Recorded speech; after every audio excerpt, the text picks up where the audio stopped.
We have here a 2009 Volkswagen Jetta. It's a CBEA engine, TDI, and the customer's complaint is that it will start up and die. It's very similar to a mobilizer problem. We did have to push the vehicle in, but we did try and start it outside. It starts and dies every time. Let me show you what it's doing.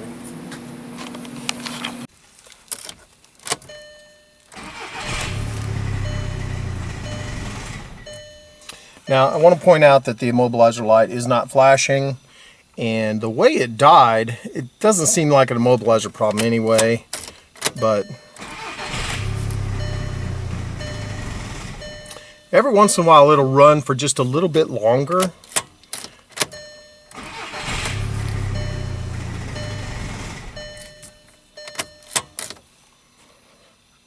But that's what it's doing. Here's our auto scan, and we don't really have any engine related trouble codes. I think the customer was working on this himself, so I'm not sure whether he cleared the codes or not, but nothing has reoccurred since we've been here, and we have tried to start it numerous times, not just what you saw on video. So I guess the self-diagnostics of the computer isn't going to help us in this situation. You can see here, it's kind of a mess. Battery isn't really mounted right. Damage here to the firewall. Maybe that's mouse damage, who knows. And this does have really high mileage, but generally the rest of the car is in good shape. 232, can you read that? 232,000 miles. That's pretty high mileage for a CR TDI. Maybe the highest one I've seen. Cortland, can you start this for me? Oh, yeah.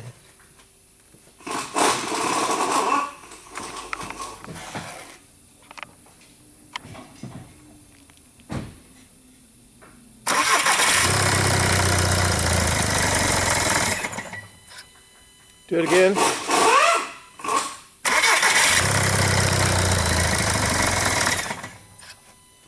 Dual mass flywheel rattles a little bit as it shuts down.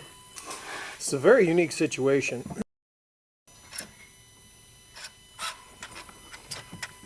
I kind of don't really have any direction or any starting points other than like on the older ALHs, if I had a no-start problem, I would open the lines up to see if it was getting fuel, but you can't do that on a common rail. The pressures are way too high, and it'll hurt you. So don't do that. But so I'm kind of at a loss on direction for this, other than the normal FAST diagnosis that we use. FAST is an acronym, and do you recall what FAST is? Yes, it stands for fuel, air, spark, and timing. Okay, so but there's also the tech at the end of it. What's that? That one's timing, exhaust, and compression. Okay, but there's a contradiction there. What's the first T in FAST? The first T is ignition timing, and then the second T would be cam timing. Yeah, okay. So ignition timing, but this is a diesel. On this one, it would be injection timing with the fuel. Okay, so we need to start with fuel. So how would we do that? Now, the first thing that comes to mind is obviously we can pull the supply hose off and let some fuel pump out. And there is a output test in the, there's a basic setting test that runs the fuel pumps. This has a lot of fuel pumps. This has a high pressure fuel pump here. This has a electric pump here, and there's also electric pump back in the tank. So, and these high pressure fuel pumps are known to fail. So our first test needs to be remove this hose and see if fuel comes out of it when we turn the key on, and we will run the basic settings test on the scan tool to see if fuel comes out during the basic settings test. Can you handle all that for me? Sure. All right.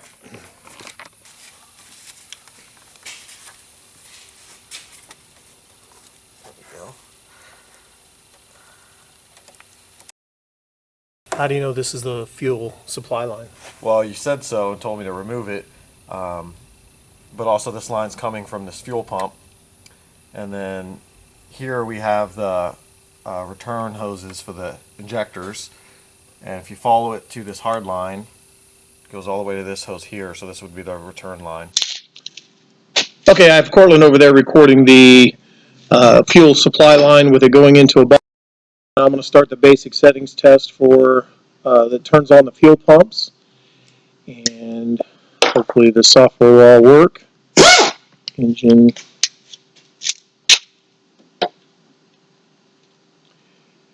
Basic settings, and there should be a fuel supply activation. And when I hit on, it should turn the fuel pumps on.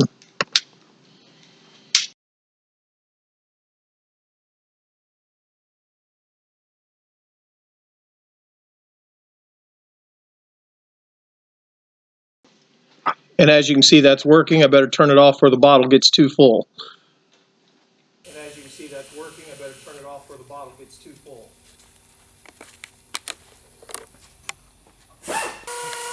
Looks like urine or lemonade.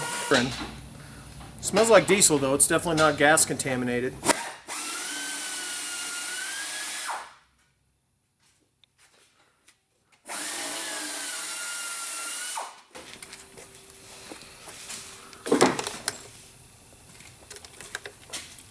If it is gas, I'm gonna kill us all. Okay, doesn't look like any gasoline. Doesn't look like it's gasoline in there. Gasoline could cause a problem like this. It seems like it wouldn't run at all, or maybe it would just run bad. But I have seen similar situations like that. I would worry that it might have gasoline in it if it didn't pass that test. Okay, we have done that test, so that means it's probably getting a good fuel supply. But we know these have high pressure fuel pump failures. So the best test for high pressure fuel pump failure would maybe be to pull the fuel filter out and look for metal contaminations, but you can also pull this solenoid out. A lot of times there's a screen on this solenoid and it will be covered in, the screen will be covered in metal fragments. So can you pull that out and take a look at that screen real quick? Don't pull the fuel filter out. Okay. What size torques you using? T25.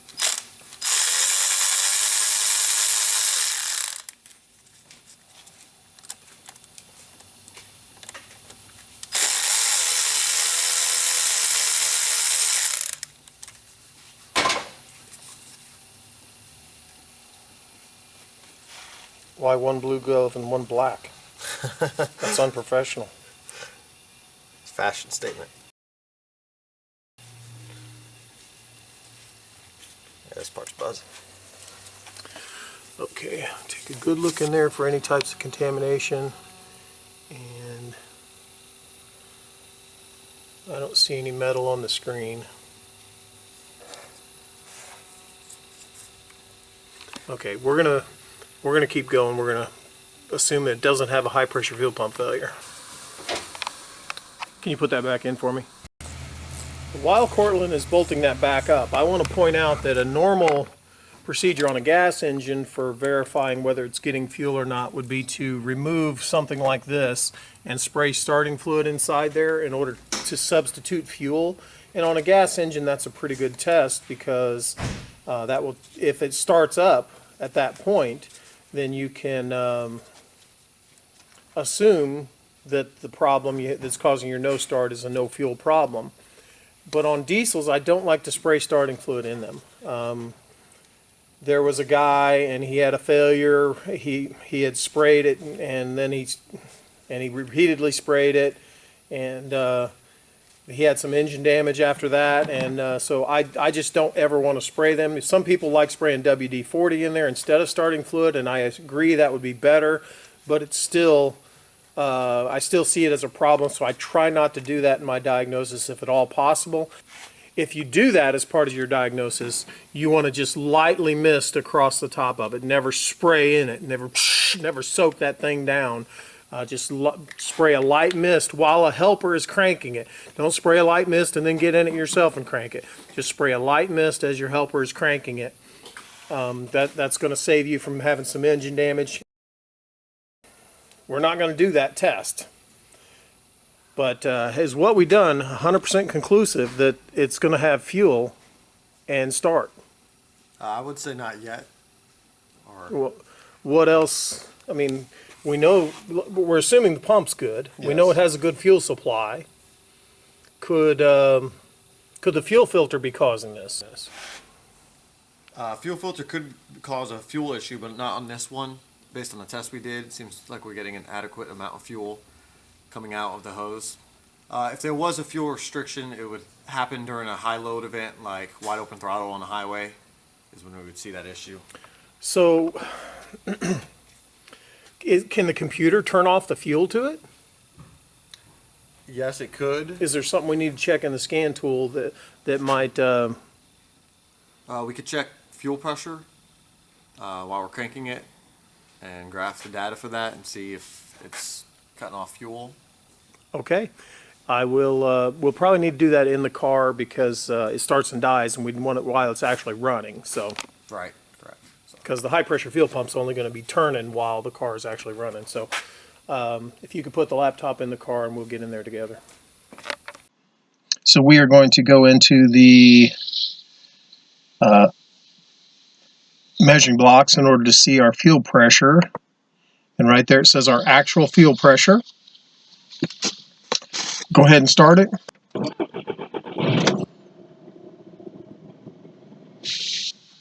Now, as you can see there, that pressure went up to about 450, and it's sitting at 296 bar, sitting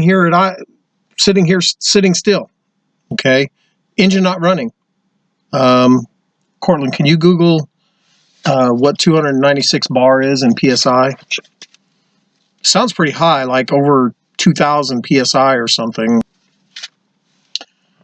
So that is 4,293 PSI. I wish we had a known good car to compare to, but that seems a little high. Is the problem here our sensor is reading too high, and then so the computer stops injecting fuel at the injectors? Let's graph this and see if it does the same thing with a graph. I guess we could look at specified also.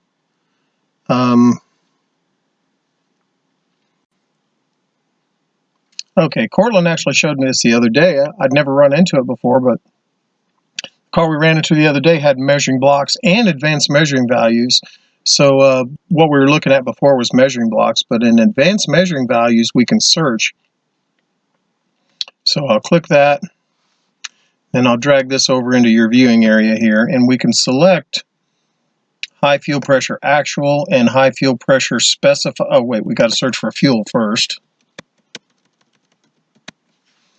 And we can select high pressure actual and high fuel pressure specified. And what we get is two matching figures there. And then when we graph it, if the scales are the same, let me check the scales. This one's 1,000 and 0, and this one's 100 and 0. Let's add another 0 there. If we do that, the scales are the same. Since they're identical number, it only shows one line. Kind of showed the red there for a second because it must have varied. But go ahead and start it. We should see the actual and specified kind of running together. And they do seem to be running together. And obviously when the car dies, the pressure drops down. Now, so I think that the fuel pressure is doing what it's commanding to do. So at this point, I don't think we need to do anything here. I don't think it's a fuel pressure problem. We still have to wonder whether the injectors are actually injecting fuel or not. But I think we're going to move on from in our FAST diagnosis, FAST, the acronym, and we're going to move on to air and go from there. So let's step outside the car and we'll take a look at some more stuff. This video's ended up way too long. It's going to end up being like 26 minutes.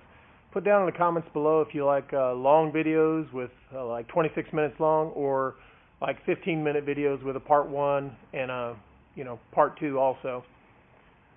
Also, put your guess down in the comments what you think it is. See you in part 2. If you like this video or learned anything from it, click the like button. And if you want to contribute to the continued production of these videos, find the donate icon on my website at www.kansascitytdi.com. And please do me a favor, don't call me for tech help. Post your questions in the comments down below. And if you want to watch some more of my videos, there's one right there and one right there. And don't forget to subscribe.